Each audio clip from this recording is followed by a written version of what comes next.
C'est la 15e fois que je viens ici au Kenya. C'est un pays qui m'a parlé dès la première fois que je suis venu ici. Il faut savoir qu'ici on est à 2400 mètres d'altitude. Les parcours sont assez exigeants.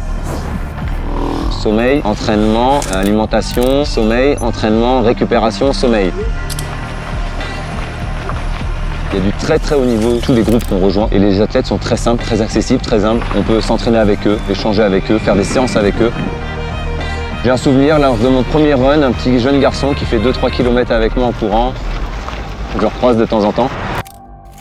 Alors après 15 ans de piste, je passe sur route parce que déjà, premièrement, depuis toujours, on me demande quel est mon temps sur marathon lorsque j'explique aux gens que je fais de l'athlétisme.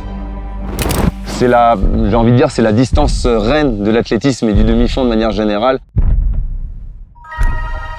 L'épreuve reine. Et c'est un challenge personnel que je tenais à faire sur ma carrière. Alors la famille a une part conséquente dans ma performance actuelle. Et pour moi, c'était important d'avoir ce soutien familial qui m'aide à être performant et à me surpasser. Ça te donne de la force aussi.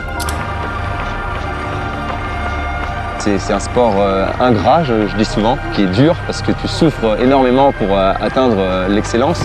Il y a l'aspect dépassement de soi, la recherche du chrono.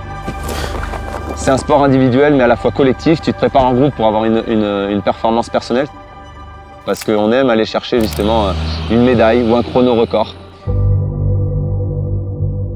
Tu prends tes baskets, tu vas faire un run et au bout de 10, 15, peut-être 20 minutes, quel que soit ton niveau, quelle que soit ton allure, tu vas débloquer de l'endorphine. C'était un antidépresseur naturel par excellence.